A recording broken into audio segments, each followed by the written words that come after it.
እንዴት ነህ ጓደኛዬ? ምን ነው የደካከመህ ትመስላለህ። ሰላም አይደለህም እንዴ? ምን እባክህ፣ ዛሬ ግብር ለመክፈል ገቢዎች ሄጄ ስንት ሰዓት ተሰልፌ ተራ ሳይደርሰኝ ለነገ ተብሎ ይኸው ተመልሼ መጣሁ። ይሄማ ቀላል ነው። መፍትሄው እኮ ተገኝቷል። ምን አይነት መፍትሄ? ይኸውልህ ብርሃን ባንክ ብርሃን ኢታክስ የተሰኘ አገልግሎት ጀምሯል። ይህ አገልግሎት ከገቢዎች ሚኒስቴር ጋር በመተባበር የሚሰጥ አገልግሎት ስለሆነ የግብርህን የገቢዎች ሰነድ ቁጥር በመያዝ ከዚያ የብርሃን ባንክ ደንበኛ ከሆንክ ከፈለግ በሞባይል ባንክ አገልግሎት አሊያም በብርሃን ኢንተርኔት ባንክ አገልግሎት ግብርህን መክፈል ትችላለህ። የባንኩ ደንበኛ ካልሆንክ ደግሞ ወደ ቀረበ የብርሃን ባንክ ቅርንጫፍ ሄደህ ግብርን መክፈል ነው። ዋው! ይሄማ ትልቅ የምስራች ነው። ቀኔን ነው ያበራኸው። አዎ፣ በብርሃን ባንክ ኢታክስ የግብር ክፍያ አገልግሎት ከረጃጅም ሰልፍ ድነው በፈለጉት ሰዓት በማንኛውም ቦታ ሆነው ግብርዎን መክፈል ይችላሉ። ብርሃን ኢታክስ ፈጣን የግብር መክፈያ አማራጭ። ብርሃን ባንክ፣ እንደ ስማችን ብርሃን ነው ስራችን። ተመልሰናል አድማጮቻችን። አራዳ ኤፍ ኤም 95.1 ላይ ትገኛላችሁ። ፕሮግራም ፉትቦል ካፌ ነው። ትናንትና ምሽት በስታንፎርድ ብሪጅ የተደረገውን ጨዋታ እንመልከት። ቼልሲን ከባርሴሎና ጋር ያገናኘው የሻምፒየንስ ሊግ 5ኛ ዙር ጨዋታ በቼልሲ 3-0 አሸናፊነት ተጠናቋል። እንግዲህ ለቼልሲ ኮንዴ የመጀመሪያውን ግብ ማስቆጠር የቻለው በራሱ ላይ ከተደጋጋሚ ሙከራዎችና ከተደጋጋሚ ኦፍሳይዶች ወይም ደግሞ ጥፋቶች በኋላ ነው እንግዲህ ይሄ ግብ ለቼልሲ የተገኘው። ከዛ በኋላ ግን ኤስቴቫዮ እንደዚሁ ግብ አስቆጥሯል። ሊያም ዴላፕ ተቀይሮ ገብቶ ሌላኛውን ግብ ለቼልሲ ማስቆጠር የቻለ ተጫዋች ነው። እንመልከተው ይሄንን ጉዳይ። የባርሴሎና እንቅስቃሴ ከቀይ ካርዱ በፊትም ከቀይ ካርዱ በኋላም ያው ጥሩ ያልነበረበት ጨዋታ ነበረ። እንመልከተው ይሄንን ጉዳይ። የባርሴሎና ተጫዋቾችም ቀዝቃዛ ምሽት ያሳለፉበት ነበርና ምን ይመስል ነበር የሚለውን አንሳ። ልክ ነው። ለቼልሲና ለቼልሲ ደጋፊዎች በጣም ትልቅ ምሽት ነው እና አሁን ደግሞ በጠቅላላ ወደ ኋላ ተመልሰንም የአሰልጣኝ ኤንዞ ማሬስካን የቼልሲ ኃላፊነትን ከተረከበ በኋላ ያለፉትን 14-15 ወራት ስናይ ቡድኑን ያሻሻለበትን መጠን ማስተዋል የሚቻልበት ነው። ሁልጊዜ አስተማማኝ ቡድን አልሆነ ይሆናል ወይ ለፕሪሚየር ሊግ ዋንጫ ባለፈው የውድድር ዘመን አልተፎካከረ ይሆናል። የመጀመሪያዎቹ 3-4 ወራት ላይ ያንን ኢምፕሬሽን ሰጥቶን ነበር። ግን ይህንን ወጣት ቡድን ያደረሰበትን ደረጃ የሚያሳይ አንድ በጣም ጥሩ ጨዋታ ነው። ልክ ነው። ሮናልዶ አራውሆ ሁለተኛውን አጋማሽ ሙሉውን አልተጫወተም። የባርሴሎና በአንድ ተጫዋች አንሶ ነው ጨዋታውን ያደረገው። ነገር ግን ከጨዋታው መጀመሪያ ጀምሮ 11-11 እያሉ ፌራን ቶሬስ ካገኘው ከላሚን ያማል ከተሰጠው አጋጣሚ በስተቀር በጣም ትልቅ የጎል ማስቆጠር እድል ነበር። ግን ከዛ በስተቀር የባርሴሎናን ማጥቃት የተቆጣጠረበት ደግሞ ብዙ ጊዜ የባርሴሎና ዲኤንኤ ያለ አይደለም ባለፈው 35 ዓመት የሚታወቅ። ስለዚህ ከባርሴሎና ጋር ስትጫወቺ በኳስ ቁጥጥር መበለጥን አምኖ መጫወት አለ። በብዙ ትልልቅ ቡድኖች በትንንሾቹ የላሊጋ ቡድኖች ብቻ ሳይሆን በብዙ ትልልቅ የአውሮፓ ቡድኖችም በፖሴሽን በባርሴሎና እንበለጣለን የሚል ፕሪኮንሲቭድ የሆነ አስቀድሞ ያለ ፍርሃት አለ ባርሴሎናን በተመለከተ። ቼልሲ ግን በሚደንቅ የማጥቃት አድቬንቸር ነው ጨዋታውን ያደረገው። ጨዋታውን ፕሬስ በማድረግ ይሁን ጨዋታ ለመቆጣጠር በመሞከር ይሁን በኢንቴንሲቲ ይሁን በወል ቡድኑ በተጫወተበት የጋራ ትጋት በጣም አስደናቂ ምሽት ነበር። ከዚያ ደግሞ በተናጠል አስደናቂ ምሽት ያሳለፉ ተጫዋቾች አሉ። ከኤስቴቫኦ መጀመር ተገቢ ነው። ምክንያቱም ከጨዋታው በፊት ከነበሩት ናሬቲቮች መካከል አንደኛው ላሚን ያማል እና ኤስቴቫኦ ዊሊያን ሁለቱ መካከል የ80 ቀን ልዩነት ነው ያለው። ሁለቱም 2007 ነው የተወለዱት። ኤስቴቫኦ በ80 ቀን ይበልጠዋል። ግን ላሚን ያማል ደግሞ በባርሴሎና ስለጀመረና ከ15 ዓመቱ ጀምሮ ሲጫወት ስለቆየ በዚህ እድሜው የሚያሳካው ነገር በጣም አስደናቂ ስለሆነ ኤስቴቫኦ በብራዚል ነው ሲጫወት የቆየው።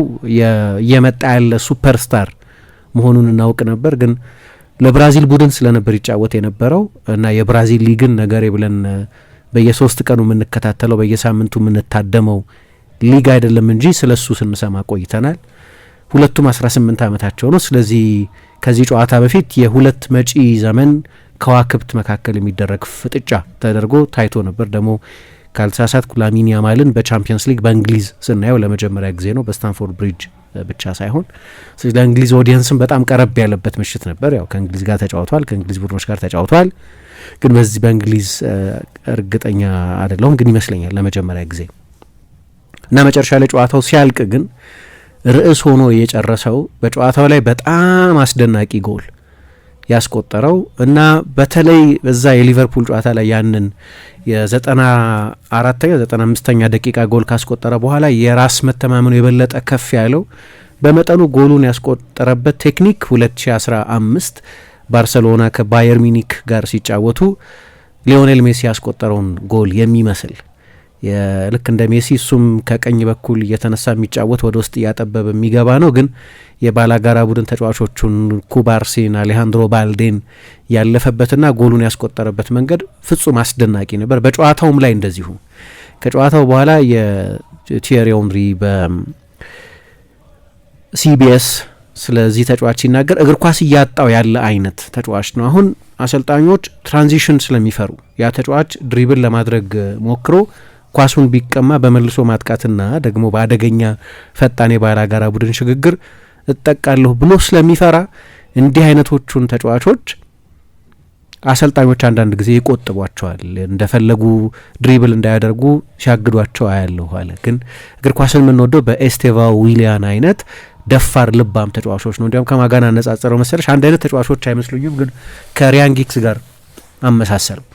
ሪያን ጊግስ ጥሩ እየተጫወተ ላይሆን ይችላል በዛ ጨዋታ ድሪብል ለማድረግ በሞከረ ቁጥር ተደጋጋሚ ስህተቶች ይሰራ ይሆናል፣ ወይ የባላጋራ ቡድን ተጫዋች ኳሱን ይቀማ ይሆናል። ግን እንደገና ይመጣል፣ አሁንም እንደገና ይደጋግመዋል። ያ ሬፒቲሽን አለው እና ኤስቴቫኦ ዊሊያንም እንደዚህ አይነት ደፋር ተጫዋች ነው። ክህሎት ስላለው ብቻ ሳይሆን ያ ልብም አለው።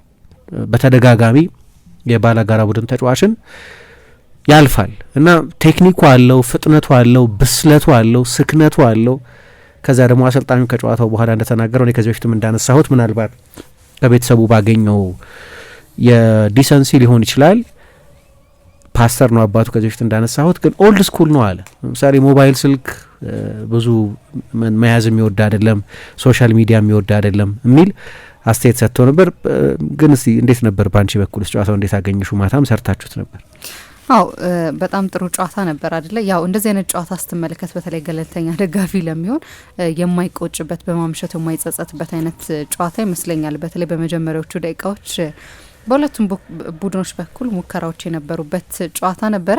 ያው ባርሴሎና አጀማመሩ በጣም መጥፎ አይመስለኝም። እንግዲህ ባርሴሎና የመጀመሪያዎቹ ደቂቃዎች አጀማመር መጥፎ የነበሩ አልመሰለኝም። ነገር ግን በተለይ ከመጀመሪያዎቹ 10 ምናምን ደቂቃዎች በኋላ እንግዲህ የባርሴሎና እንቅስቃሴ የተቀዛቀዘበትና ቼልሲ ደግሞ በመጀመሪያው 45 ራሱ ጨዋታውን ዶሚኔት ማድረግ የጀመረበት የመጀመሪያው ኮንዲ ያስቆጠራት ግብ ቼልሲ ለፈጠረው ጫና የሚገባው አይነት ግብ ይመስላል አይደለም? ምክንያቱም በጣም ጥሩ ሲንቀሳቀሱ ነበረ። በቼልሲ በኩል እንግዲህ ጥሩ ጨዋታ ነበር። እኔ ወደ ባርሴሎና ወደ ብሪጅ አቅንቶ ጨዋታውን ማሸነፍ ለባርሴሎና ቀላል ይሆናል የሚል እምነት አልነበረኝም። ከጨዋታው በፊት በሚገባ ነው ይሄንን የተመለከት ነው።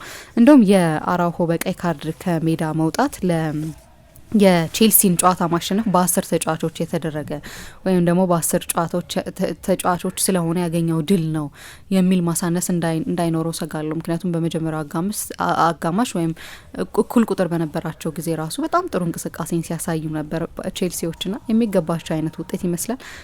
ቁጥራዊ መረጃዎችም ስታቱም ይህንን የሚደግፍ ነው አደለ? ለቼልሲ አይደለም። ልክ ነው።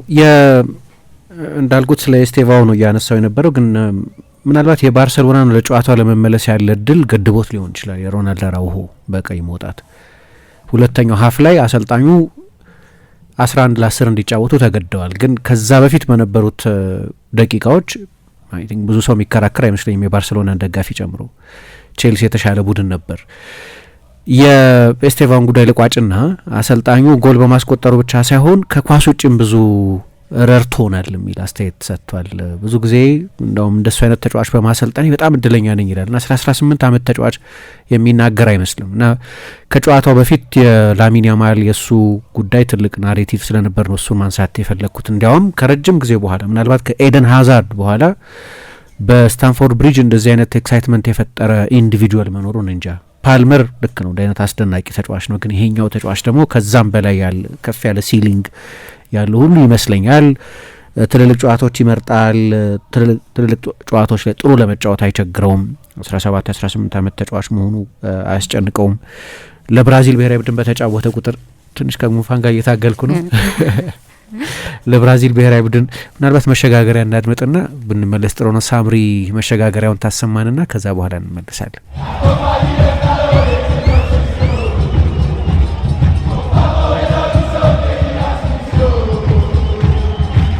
ተመልሰናል አድማጮቻችን። የትናንትናውን ጨዋታ እያነሳ ነው። በጨዋታው ድንቅ የነበረውን ኤስቴቫዮን እየተመለከትን ነው የምንገኘው። እና እንዳነሳሁት ከላሚን ያማል ጋር ስላለ የተናጠል ፉክክር ብዙ ይወራ ነበር፣ ግን ምሽቱን ደምቆ ደግሞ ያሳለፈው ይሄ በጣም አስደናቂ ተጫዋች ነው። ቅድም ያነሳሁት ነጥብ ምንድን ነበር? ትልልቅ ጨዋታዎች ላይ ያው እንዳነሳሁት ከሊቨርፑል ጋር ለቼልሲ የመጀመሪያ ጨዋታውን በጀመረበት የዌስትሃም ጨዋታ ለአንድ 18 ዓመት ልጅ ትልቅ ኦኬዥን ነው። የፕሪሚየር ሊግ ዴቢው ሲሆን በዓለም የክለቦች ዋንጫ ኢቨን ከቼልሲ ጋር ከጥቂት ወራት በኋላ ወይ ከሳምንታት በኋላ እንደሚቀላቀለው የሚያውቀውን ቼልሲን በገጠመበት ጊዜ ለብራዚል ብሔራዊ ቡድን በተጫወተ ቁጥር በዛው በፓልሜራስ በነበረበት ጊዜ በኮፓ ሊበርታዶሬስም በብራዚል ሊግ ትልቅ ጨዋታዎችም ላይ ያሳየ የነበረው ሴንስ ኦፍ አድቬንቸር እና ትላንትና በቻምፒየንስ ሊግ ያሳየውን ብቃት እንደው ትልቅ ባለተሰጥኦ ተጫዋች መሆኑን የሚናገር ብቻ ሳይሆን የትልልቅ ተጫዋቾች ሜንታሊቲ ያለው መሆኑንም የሚያሳይ ነው። እና ቅድም ስለ ቲየሪ ኦንሪ አንድ ኮሜንት እያነሳው ነበረ ከጨዋታው በኋላ አንድን አርቲስት እንዲህ ሳላትሉትም ይላል። አንድን ሰዓሊ በቃ ሌቲም ኩክ ከዛ በኋላ ፍሬሙን አልወደውም ስዕሉን አልወደውም ምናምን ልትሉ ትችላላችሁ፣ ግን ያንን አርቲስቲክ ፍሪደም ግን ስጡት። እና ኤስቴቫኦ እንደዛ አይነት ነው። ያንን ነጻነት መስጠት ያስፈልጋል። እና እግር ኳስ አሁን ለእንደዚህ አይነት ተጫዋቾች ብዙ ነጻነት ይነፍጋል ብሎ አድንቆታል። ጃን ፍራንኮ ዞላም የቀድሞ የቼልሲ ሌላ በቼልሲ ደጋፊዎች በጣም የሚወደድ ቼልሲ በተለያዩ ዘመናት አርቲስቲክ ተጫዋቾች ነበሩት። ዞላ አንደኛው ነው፣ ሃዛርድ ሌላኛው ነው። እንዲህ አይነት ቴክኒካል ተጫዋቾች ነበሩት እና ትላንትና ምናልባት እንደገና ለመጀመሪያ ጊዜ አይደለም እንዲህ አይነት ብቃት ሲያሳይ ስናይ፣ እንዲህ አይነት ካሬጅ ሲያሳይ ስናይ፣ ግን ሁልጊዜ ባየሁት ቁጥር ኦኬ በደንብ አይቼ አልጨረስኩትም። ይሄ ተጫዋች በየጊዜው ከሎከሩ የሚያወጣቸው ሌሎች አዳዲስ ክህሎቶች፣ ጥበቦች አሉት እንድትይ የሚያደርግ አይነት ተጫዋች ነው። 18 ዓመቱ ብቻ መሆኑን ማመን አልችልም። በ18 ዓመቱ እየተጫወተ ያለበት የብስለት ደረጃ ፍጹም አስገራሚ ነው። ፊዚካሊም በጣም አስገራሚ ነው። አሁን ቀጭን ደቃቃ ነው። አሁን ብዙ ጊዜ ከላቲን የሚመጡ ተጫዋቾች በተለይ የፈጠራ ተጫዋቾች በዛ በአብዷቸው የሚታወቁ ተጫዋቾች እንዲህ አይነት ተጫዋቾች ብዙ ጊዜ ወደ እንግሊዝ ሲሸጋገሩ በጣም የሚቸግራቸው ነገር ፍጥነትና አካላዊነቱ ነው። አሁን እንግዲህ ፊዚካል ፊትነስ ማለት ጠብሰቅ ያለ ጡንቻ ያለው ተጫዋች ማለት አይደለም። እሱ ግን በደንብ ለፕሪሚየር ሊግ የሚሆን ኮምፒቲቲቭ ፊትነስ ያለው ተጫዋች ነው እና ትላንትና ከሁለቱ የ18 ዓመት ኮከቦች የበለጠ በጣም አስደናቂ የነበረው ይሄኛው ተጫዋች ነው ማለት ነው። ስለዚህ ለቼልሲ በግለሰብ ደረጃም እንዲህ አይነት የጨዋታው ላይ ልዩነት እንዲፈጥሩ የምንጠብቃቸው ተጫዋቾች ትልቅ ልዩነት የፈጠሩ ተጫዋቾች ናቸው። ትላንትና ያስቆጠረው ጎል በ18 ዓመት ከ215 ቀን ነው እና በቻምፒየንስ ሊግ ታሪክ ኪሊያን ምባፔና ኤርሊንግ ሃላንድ ብቻ ናቸው ከነሱ ቀጥሎ በቲኔጀርነት ብዙ ጎል የቻምፒየንስ ሊግ ጎል ያስቆጠረ ተጫዋች የሆነው ማለት ነው። ስለዚህ ሪካርዶችም ጭምር እያስመዘገበ ያለ ተጫዋች ነው። የሁለቱም ተጫዋቾች ሪካርድ አስደናቂ ነው። ግን ትናንትና የኤስቴቫኦ ዊሊያን ምሽት ነበር። ሁለቱም ከአንድ ትልቅ ኮከብ ጋር ይነጻጸራሉ። በብራዚል በነበረበት ጊዜ እሱ አርጀንቲናዊ ባይሆንም ግን ሜሲንሆ ይባል ነበር። ትንሹ ሜሲ እንደማለት ነው። ላሚን ያማል ደግሞ የባርሰሎና ተጫዋች ስለሆነ በባርሳ አካዳሚም ስላደገ ከሊዮኔል ሜሲ ጋር ይነጻጸር ነበር። ስለዚህ የትልቅ ተጫዋችነት ተስፋ ታይበታለሽ። እንዴት ትገነዘቢያለሽ ስለ ኤስቴቫኦ? አሁን የቼልሲን ጨዋታዎች ራሱ ለመመልከት የሆነ ምክንያት የሚሰጥ አይነት ተጫዋች ይመስላል አይደለ? በቃ የቼልሲን ተጫዋች ዛሬ ያለው ብሎ ለሚያስብ የሆነ ደግሞ ኤክሳይትመንት የሚፈጥር አይነት ተጫዋች ይመስለኛል ኤስቴቫኦ። ያው ቋሚ ሆኖ ቢሰለፍም ደግሞ ጥቂት ደቂቃዎችን እንደሚሰጠው እርግጠኛ ስለምትሆን በጨዋታው 7 ቢያንስ 10-20 ደቂቃዎች እንደሚያገኝ እርግጠኛ ስለምትሆን እነዛን ደቂቃዎች ለማየት ራሱ የምትጓጓለት አይነት ታለንት ይመስላልና ለእንደዚህ አይነት ተጫዋቾች ትልቅ በታለንቱ ከሆነ ምንም ጥያቄ የለውም ትልቅ ተጫዋች የሚሆንበት ሁሉም ነገር ያለው ታዳጊ ይመስላል አይደለ? ግን ያው ታዳጊ ተጫዋቾችን በተመለከተ የሚሰጡ አስተያየቶች ከጉዳት ነጻ ሆነው እስከ መቼ ድረስ ይቆያሉ? ለነሱ የሚመች ኢንቫይሮንመንት ነው ወይ? እንደዚህ አይነት ጥያቄዎች ያሉ ይመስላሉ። እስካሁን ድረስ ቼልሲ በጣም የተመቸው ይመስላል አይደል?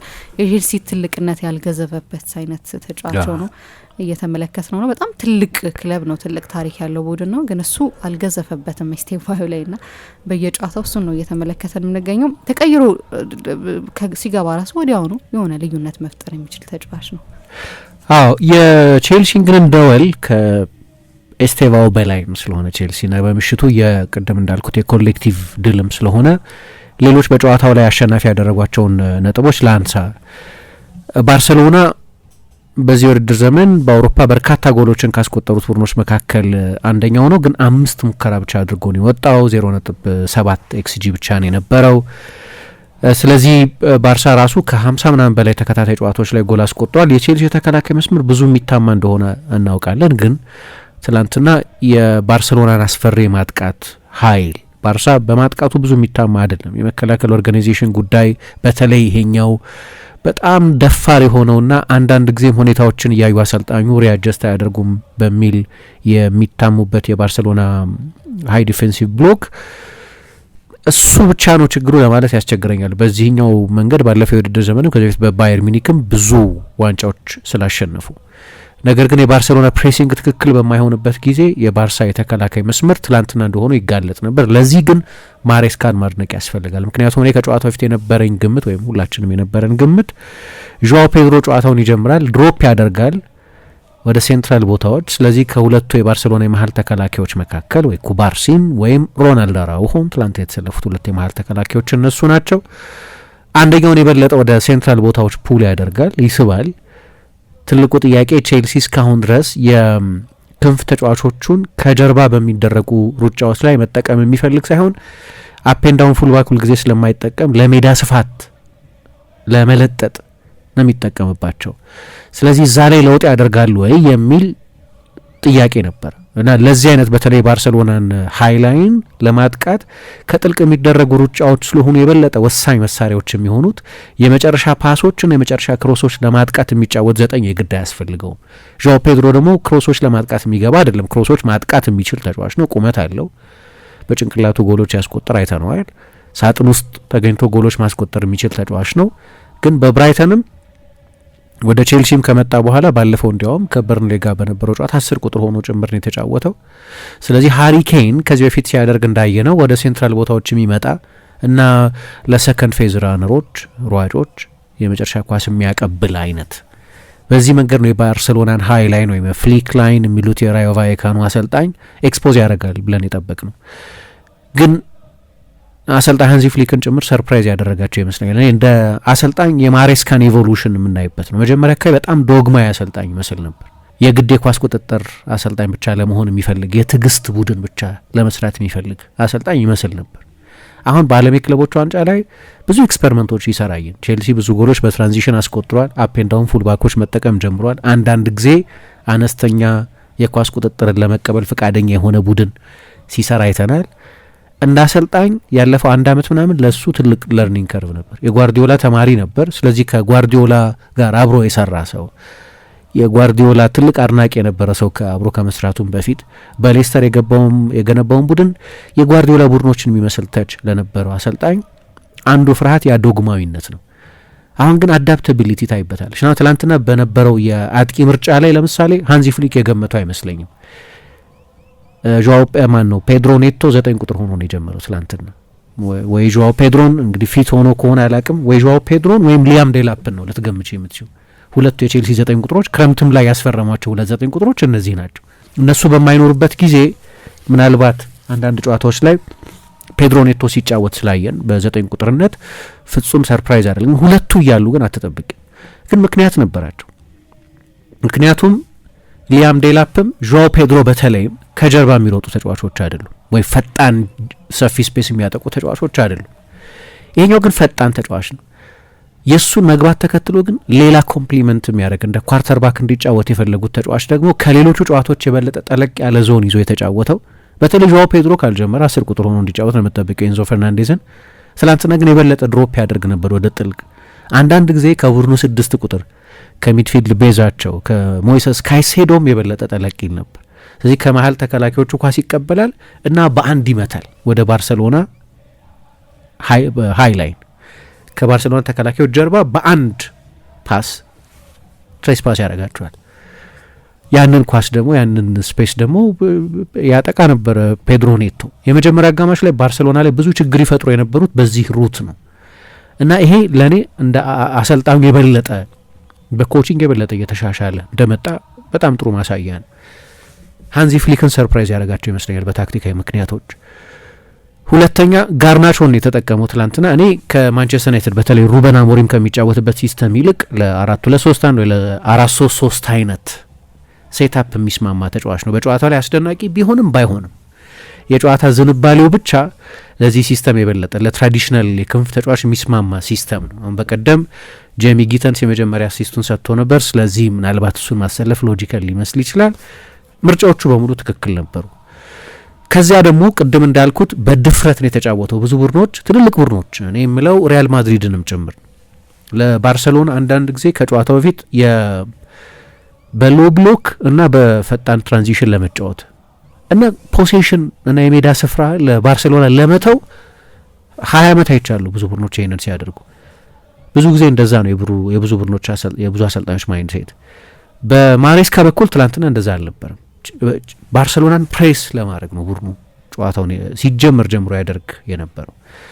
በተለይ ደግሞ ይሄ ማን ቱ ማን ፕሬሲንግ ወይ ማን ኦሪየንትድ ፕሬሲንግ የሚባለውን የፕሬሲንግ አይነት ማለት ነው ከፊት ጀምሮ ከፉልባኩ ጀምሮ። ለምሳሌ ትላንትና ማሎ ጉስቶ በጣም አድቫንስድ የሆነ ቦታ ይዞ አሌሃንድሮ ባልዴን ፒን ያደርገው ነበር፣ ፕሬስ ያደርገው ነበር። ምክንያቱም ባልዴ በግራ በኩል ፌራን ቶሬስ ነው የተጫወተው። ፌራን ቶሬስ ንጹህ የክንፍ ተጫዋች አይደለም። ስለዚህ ባልዴ ነው ብዙ ኦቨርላፕ እንዲያደርግ የማጥቃት ዊድዝ እንዲሰጥ የምንጠብቀው። ራሽፎርድም ከጉዳት የተመለሰው ከመጠነኛ ጉዳት፣ ራፊኛ ጨዋታዎች እየጀመረ አይደለም። ስለዚህ ፌራን ቶሬስን ነው በግራ በኩል ያሰለፉት አሰልጣኙ። የዚህ ተጫዋች ዝንባሌ ደግሞ የበለጠ የሳጥን ተጫዋች ዝንባሌ ያለው ነው። ያንን የጎል ዕድል ያገኘበት ቦታ ላይ የመገኘት ባህሪ ያለው ተጫዋች እንጂ እንደ ራሽፎርድ ወይም እንደ ራፊኛ ንጹህ የክንፍ ተጫዋች አይደለም። ስለዚህ ባልዴ የበለጠ ኦቨርላፕ እንዲያደርግ ትጠብቂያለሽ። ያንን ማድረግ አልቻለም። ለምን? ጉስቶ በተደጋጋሚ በተናጠል ፕሬስ ያደርገው ነበር። ግን እሱ በጣም እንደዛ ወደ ላይ ሲሄድ ዌስሊ ፎፋና ደግሞ ኢንሳይድ ፎርዋርድ የሆነውን ዌስሊ ፎፋናን ፕሬስ ያደርገው ነበር። ከዛ ደግሞ ቅድም ያነሳሁት ኤስቴቫኦ እንዲህ እየጠበበ ነው የሚሄደው። ስለዚህ ኤስቴቫኦ ደግሞ የባርሰሎናን ዋና ፕሌይ ሜከር፣ ባርሳ ትላንትና ከወጣ የሚወጣው በግራ በኩል ኩባርሲ ነው ከተከላካዮቹ የፕሌይ ሜኪንግ ችሎታ ያለው ተጫዋች። ኩባርሲን ደግሞ ኤስቴቫኦ ፕሬስ ያደርገው ነበር። ለዚህ ነው አሰልጣኙ ማሬስካ ከጨዋታው በኋላ ጎል በማስቆጠሩ ብቻ ሳይሆን ከኳስ ውጭ በነበረውም ትጋት በጣም አስደናቂ ነበር ብሎ ለዛ ክሬዲት የሰጠው።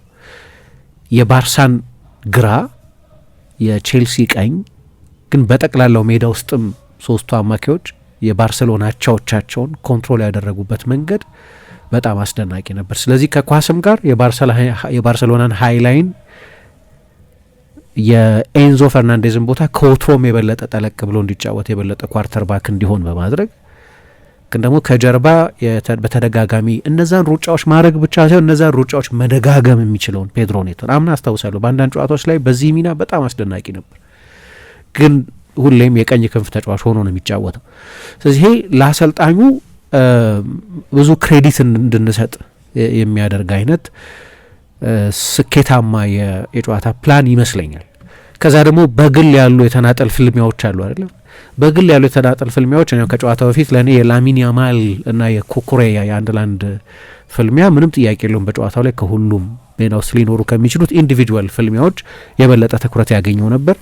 ኩኩሬያ በዚህ በጣም አስደናቂ ነበር። ከጨዋታው በፊት ላሚን ያማልን ማቆም ትችላለህ ሆይ ተብሎ ተጠይቆ ሳቀና ኤስቴቫኦ ላይ እየቀለጠምኩ ለማመዳለሁ አለ። ምክንያቱም በጣም ተቀራራቢ ስኪል ያላቸው ተጫዋቾች ስለሆኑ የግራ እግሩ በጣም ዶሚናንት ግራ እግር ነው፣ እሱን ለማቆም በጣም ያስቸግራል የሚል አስተያየት ሰጥቶ ነበር። ግን በዚህ በጣም ተሳክቶለታል ትላንትና ኩኩሬያ የላሚን ያማልን ተጽዕኖ በመገደብ በኩል ማለት ነው። ስለዚህ አሰልጣኙ በጨዋታው ላይ በመረጠው ታክቲካዊ ቅድም ይሁን በተጫዋቾቹ የሜዳ ውስጥ ኤግዚኪዩሽንም ይሁን ሜዳ ውስጥ በነበሩ የአንድ ለአንድ ፍልሚያዎች ተጫዋቾች በነበራቸው ኃላፊነትን የመወጣት ችሎታ ይሁን ከዛ ደግሞ ክሬቲቭ ተጫዋቾች በነበራቸው ተጽዕኖ ይሁን በሁሉም በጣም አስደናቂ ነበር። የእንግሊዝ ቡድኖች አይ ቲንክ ከስፔን ቡድኖች የሚሻል አንድ አድቫንቴጅ አላቸው የቆመ ኳስ ላይ። የመጀመሪያው ጎል የቆመ ኳስ ነው፣ ራስ ላይ የተቆጠረ ጎል ቢሆንም ግን ከቆመ ኳስ የተነሳ አጋጣሚ ነበር። ቼልሲ በዚህ በጣም ተሻሽሏል። አሁን በሁሉም ዘርፍ ቡድኑ የበለጠ ጠንካራ እየሆነ እንደመጣ የምታስተውይበት ነው። ምክንያቱም በፖቼቲኖ ጊዜ ነው አንድ ካርሎስ አንድ ኩዌቫ የሚባል ሜክሲካዊ አሰልጣኝ ከብሬንፎርድ ያመጡት። አሁን ዲፓርትመንት ሁሉ አላቸው። የቼልሲ ተጫዋቾች ከመግባታቸው በፊት የመጨረሻ ታክቲካዊ መመሪያ የሚሰጣቸው ሰው ብዙ ጊዜ የምናየው አንድ ገብስማ ጸጉር ያለው የኮቺንግ ስታፍ አባል አለ እና እሱ ነው የቆመ ኳስ የሚያሰራው። ቼልሲ በዚህ በጣም ተሻሽሏል በዚህ ውድድር ነው። ከአርሰናል እና ከቶተናም ጋር ብዙ የቆመ ኳስ ጎል ያስቆጠረው ቡድን ይሄኛው ቡድን ነው እና ስለዚህ በሁሉም የጨዋታው ዘርፍ ቼልሲ በእኔ እምነት ከዛ የፌረን ቶሬስ አጋጣሚ በስተቀር ያ ጎል ቢቆጠር ኖሮ ብዙ ጊዜ 80-85% የሚሆኑት ትልልቅ ጨዋታዎች ቀድሞ ጎል ባስቆጠረው ቡድን ነው የሚወሰኑት ይባላል። ስለዚህ ያ ጎል አለመቆጠሩ በጣም ወሳኝ ጥፋት ነጥብ ነበር። የሮናልድ አራውሆ እኔ ሮናልድ አራውሆ ያለፉት 2-3 ዓመታት ላይ የወረደበት መጠን በጣም ነው የሚያስገርመኝ። የሆነ ጊዜ በቃ በአውሮፓ ከሚጫወቱ ምርጥ ተከላካዮች መካከል አንደኛው ሊያስብል የሚችል ብቃት ላይ የነበረ ተጫዋች ነው። አሁን በተለይ በትልልቅ ጨዋታዎች የሚወስናቸው ውሳኔዎች አስታውሳለሁ። የሆነ ጊዜ ጉንዶዋን ሲወርፈው አይ ምንም ቢሆን አንድ ተጫዋች የቡድን ጓደኛው በዚህ ልክ አሳልፈው መስጠት የለበትም ብለን ነበር። ትዝ ይለኛል ከፔዤ ጋር በነበረው ጨዋታ ጉንዶዋን ያንን አስተያየት እንዲሰጥ ያደረገውን ምክንያት ግን እረዳዋለሁ። ባርሳ 1-0 እየመራ ነው። በፓሪስ 3-2 አሸንፏል። ስለዚህ በአግሪጌት 4-2 እየመራ ነው። የመጨረሻ ሰው ሆኖ ማይሆን ጥፋት ሰራ እና በቀይ ወጣ። ፔዥ አሸነፈ ያን ጨዋታ። ወደ ቻምፒየንስ ሊግ ሴሚ ፋይናል ለመግባት የሚደረግ ጨዋታ ነው የነበረው። በብዙ ሌሎች ጨዋታዎች ላይ እንዲህ አይነት በጣም ስሜታዊ የመሆን እኔ ደግሞ ለፍሊክም ሃይላይን የሚሆን የጨዋታ አዌርነስም ያለው አይመስለኝም። ልክ ነው፣ ፊዚካል ነው፣ አትሌቲክ ነው፣ መዝለል ይችላል፣ ከፈጣን ተከላካዮች አጥቂዎች ጋር በአንድ ላንድ መጋፈጥ ይችላል። ግን የኢኒጎ ማርቲኔዝ አይነት የመሪነት ችሎታ ያለው ተጫዋች አይደለም። የአምበልነት ምልክቱ ለምን እንደሚሰጡትም አላውቅም። በጣም ጥሩ ተጫዋች ነው፣ ግን እኔ ጥሩ መሪ አይመስለኝም። ከዛ ደግሞ አሰልጣኙ ሲወጣ ጨበጡት። እኔ መልበሻ ክፍል ውስጥ ማንባረቅ አለባቸው እሱ ላይ ነው ብለው በሁለተኛው አጋማሽ ምንም ሪከቨር የማድረግ እድል እንዳይኖራቸው ያደረገው እሱ ነው። 1-0 ብቻ ነበር እሱ ሲወጣ ገና ነበረ። ሁለተኛው አጋማሽ ላይ ባርሴሎና ብዙ ጨዋታዎች ላይ ሲሻሻል አይተናል። ያ እድል እንዳይኖራቸው አደረገ። እስከዛ ድረስ ግን ተበልጠው ነበር። ከዚህ ውጭ ግን አሰልጣኙ አንዳንድ ምርጫዎች አድርገዋል። እንግዲህ ከእንግሊዝ ቡድን ጋር ስለተጫወቱ ሊሆን ይችላል የበለጠ ፊዚካል ተጫዋቾችን ነው የመረጡት። ለምሳሌ ይሄው ተጫዋች ሮናልድ አራውሆን በቀደም ከቢልባኦ ጋር በነበረው ጨዋታ ለዚህ ጨዋታ ብለው አሳርፈውታል። የበለጠ ፊዚካል ተከላካይ ስለሆነ ኤሪክ ጋርሲያን ከማሰለፍ የመሀል ተከላካይ አድርገው እሱ የበለጠ ኢምፖዚንግ ተከላካይ ስለሆነ ከዛ ደግሞ ኤሪክ ጋርሲያን 6 ቁጥር አድርገው ተጠቅመውበታል። አንዳንድ ጊዜ የፔድሪን አለመኖር ጉድለት የምታየው እዚህ ጋር ነው። ኦርኬስትሬት የሚያደርግ አማካይ አልነበራቸውም። ስለዚህ ፊቱን ሁሉ ያዞራል። እኔ አንዳንድ ጊዜ እዛ ፖዚሽን ላይ መጫወት ማለት በሀፍተርን ዞሮ መጫወት መቻል ማለትም ነው። ኤሪክ ጋርሲያ በጣም ጥሩ ተጫዋች ነው፣ ጥሩ ፓሰር ነው፣ ብዙ ቦታዎች ላይ መጫወት ይችላል። አምና ከኩንዴ መጎዳት በኋላ የቀኝ ተከላካይ ሆኖ ተጫውቶ ነበር።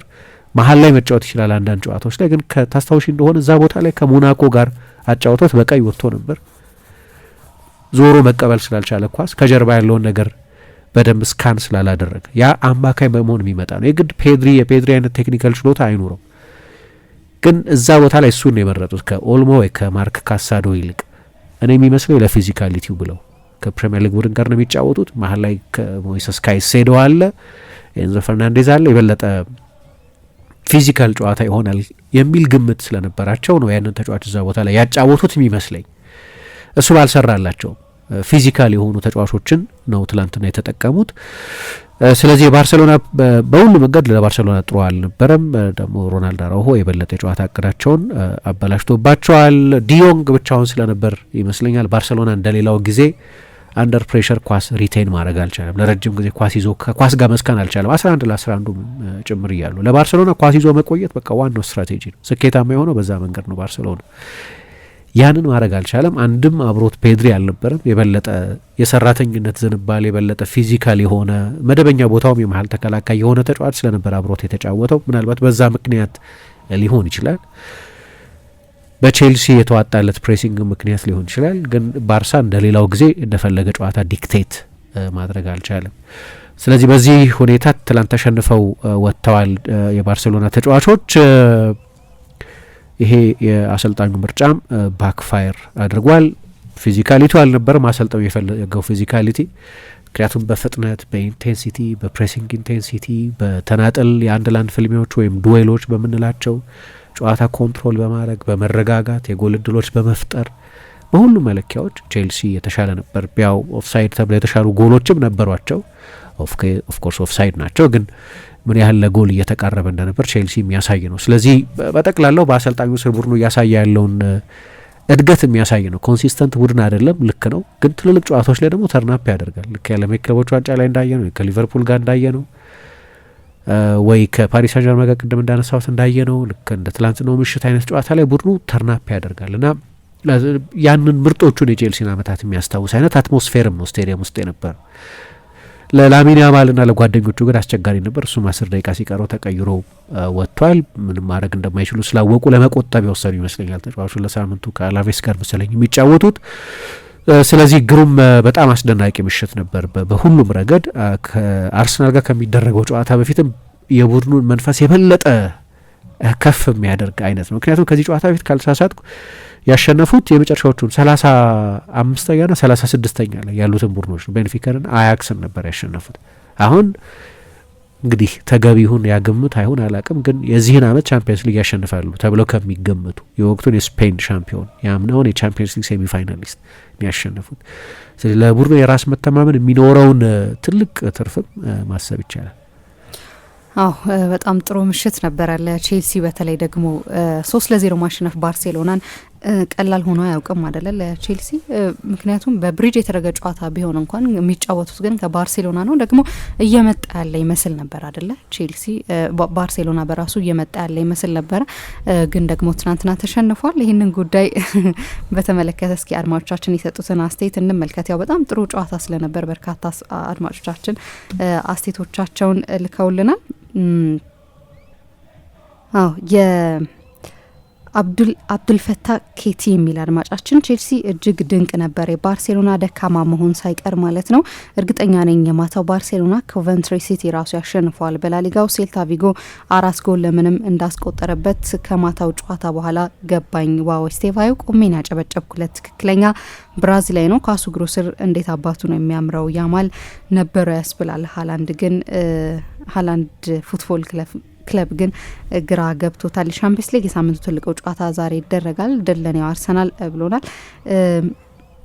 ተመስገን መስቀል የሚል አድማጫችን ቼልሲ በዚያ አያያዙ እሁድ ዕለት አርሰናልን የሚቀጠቅጠው ይመስለኛል ብሎናል። አርሰናል ብቻ የሚል አድማጫችን በቅድሚያ ለስቴቫዮ አንዴ ከመቀመጫችን ተነስተና ጨበጭባለን። ባርሳ ባየውባቸው ያለፉት ረጅም ዓመታት እንደተዳግሞ ኳስ ለመቆጣጠር ተሸግሮ ኳስ በእግራቸው ሲገባ የሚያደርጉት ጠፍቷቸው ለማጥቃት ፍላጎት አጥቶ የመከላከል ቅርጻቸው ምን እንደሆነ ግራ ገብቷቸው አይቻለውቅም። በእርግጥ የመሃል ሜዳ ሞተራቸው ፔድሪ አልነበረም። የባርሴሎና ሃይላይን አሁንም አራሆ በተባለ ከጉልበት ውጪ ምንም በማያውቅ ሰው እየተመራ መቼም ውጤታማ ይሆናል ብዬ አላስብም። ለባርሳ ሙሉ በሙሉ የማይመጠን ተጫዋች ነው። መሀል ክፍል ላይ ከሚገባው በላይ በካይሴዶና በጀምስ በኋላም በሳንቶስ ተበልጠዋል። ባርሳ ተሸንፎ ራሱ መሀል ክፍል ላይ እንደዚህ ሲበለጥ አይቻላውቅም። ከፊትማ ሌዋንዶውስኪ ወደ ጨዋታው መግባቱ ራሱ ያወቅኩት ተቀይሮ ሲወጣ ነው። በአጠቃላይ ከትናንትናው ባርሳ በርንሌ ይሻል ነበረ። ኩሬላኮ ላሚን ያማልን አስሮ አልፈታም ብሎ በስንት መከራ አሁን ፈተዋል። ላሚልም ወይ ከጉዳቱ አላገገመ። ባለፈው ቢልባው ላይ ያሳየው ምርጥ ብቃት አላሳየንም። በቼልሲ በኩል የማሬስካ ጨዋታ የመገንዘብ አቅም ደስ ይላል። ፔድሮን በ9 ቁጥር ቦታ ማድረግ ደግሞ ከስቴቫዮ ጋር ቦታ ስዊች እያደረጉ ለኩንዴ መከራ ሆነው ነው ያመሹትኝ። በዛ ላይ ላሚል ወደ ኋላ ስለማይመለስ የባርሳ መከላከል በተለይ በቀኝ በኩል በጣም ደካማ ነበረ። ለማንኛውም ለቼልሲ ማቀዝቀዣ ፍሪጅ እኛ አርሰናሎች መድፈኞቹ ስላለን አትስኩ እሁድ ማታ አለንላቸው ብሏል። ከሌሎቹ ግን የትላንትና ኩኩሬያ ይለይ የነበረው ሌሎቹ ምንድነው ጃምፕ ማድረግ የሚሉት አለ። ቅድም እንዳነሳሁት እንደ ማሎ ጉስቶ አይነቱ ተጫዋች የባርሰሎናን በጣም አታኪክ የሆነው ፉልባክ ከራሱ የሜዳ ስፍራ እየወጣ ፕሬስ ማድረግ ማለት ነው። ኩኩሬያ ያን አላደረግም። ስለዚህ አሲሜትሪክ አለው ማለት ነው ፉልባኮቹን የተጠቀመበት መንገድ። ይሄኛው ደግሞ የእሱ የተሰጠውን ሰው ተለጥፎ ማርክ ማድረግ ማለት ነው፣ ፋታ ለመስጠት ማለት ነው። ስለዚህ ለሁለቱም ፉልባኮች አሰልጣኙ የተሰጠው የኃላፊነት አይነት የተለያየ ነው። ስለዚህ ቅድም አድማጫችን አሁን እንዳነሳው የአሰልጣኙን አዳፕታቢሊቲ ለተጫዋቾቹ የተለያየ አሳይመንት መስጠትንም የሚያሳይ ነው። ሁለቱ ፉልባኮች በተለያየ መንገድ ነው የተጫወቱት። ያ ማለት ኩኩሬያ በማጥቃት ውስጥ ተሳትፎ አልነበረው ማለት አይደለም። የመጀመሪያው ጎል ሲቆጠር የእሱ ፓስ ነው ጎል የሆነው። ከዛ ከባርሰሎና የተከላካይ መስመር ጀርባ ደግሞ የሁለተኛ ምዕራፍ ሯጮች የሚባሉ አሉ። ከነዛ ሯጮች አንደኛው ኩኩሬያ ነበር። ትራክ አይደረግም ማለት ነው በኦፍሳይድ ከዲፕ ስለሆነ የሚሮጠው። ለምሳሌ አጥቂ ከሆነ የሚሮጠው ከተከላካይ መስመር ጀርባ ፓሱ በሚመጣበት ጊዜ መሮጥ ስለሚጀምር ኦፍሳይድ ሊሆን ይችላል። ባርሳ በዚህ ማስተር ነው። አምና በጣም በርቀት የባላጋራ ቡድን አጥቂዎችን ኦፍሳይድ በማስገባት አንደኛ ነበር። ኩኩሬያ ግን ኦፍሳይድ ማድረግ አትችልም፣ ምክንያቱም ሩጫውን የሚጀምረው ከጥልቅ ቦታ ስለሆነ በዛ መንገድም ተጠቅሞበታል። ስለዚህ ብዙ ስማርት ነገሮች አይቻለሁ ከአሰልጣኙ ኢንዞ ማሬስካ። ጂ ሚካኤል ጥጋቡ የሚል አድማጫችን ትናንትና ምሽት ለኛ ለቼልሲ ደጋፊዎች ልዩ ምሽት ነበር። ባርሳም ድንብርብር ወጥቶ ነው ያመሸው። ተጠብቆ የነበረው የኩኩና ያማል ፍጥጫ በኩኩ አስደናቂ የመከላከል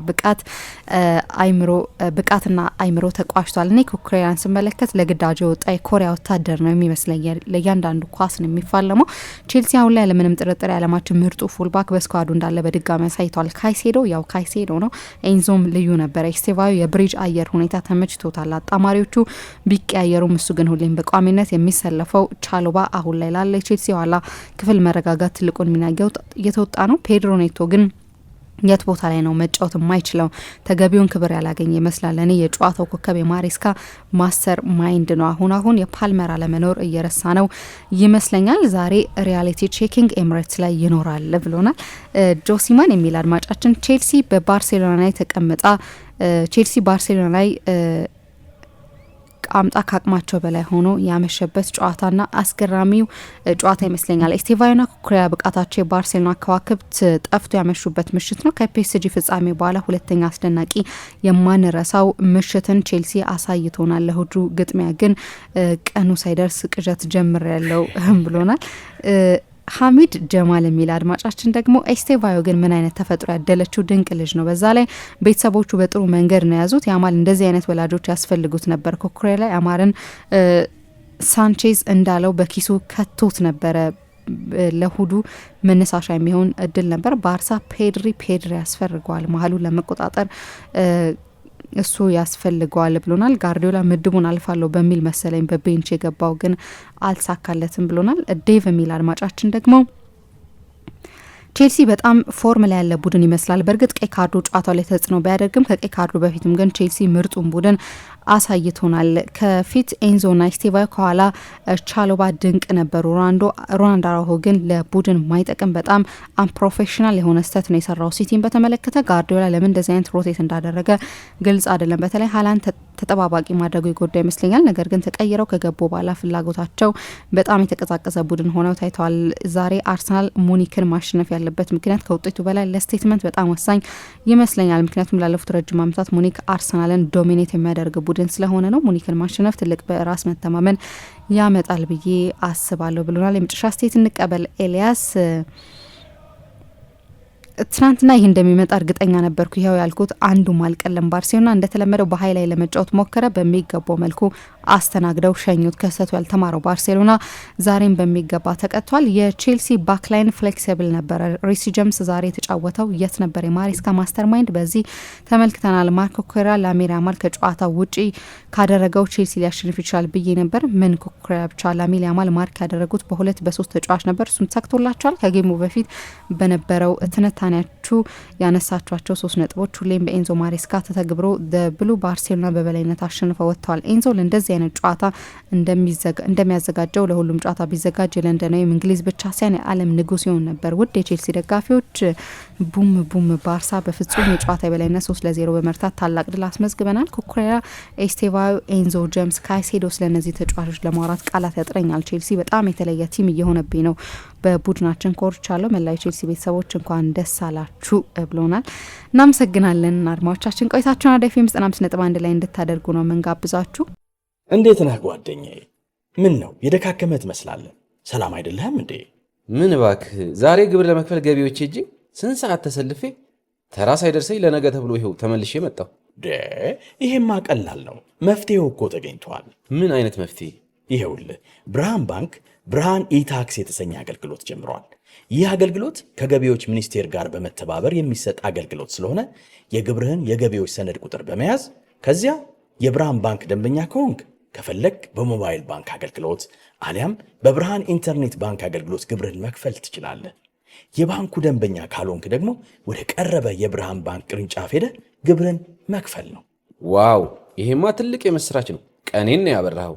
አዎ በብርሃን ባንክ ኢታክስ የግብር ክፍያ አገልግሎት ከረጃጅም ሰልፍ ድነው በፈለጉት ሰዓት በማንኛውም ቦታ ሆነው ግብሮን መክፈል ይችላሉ።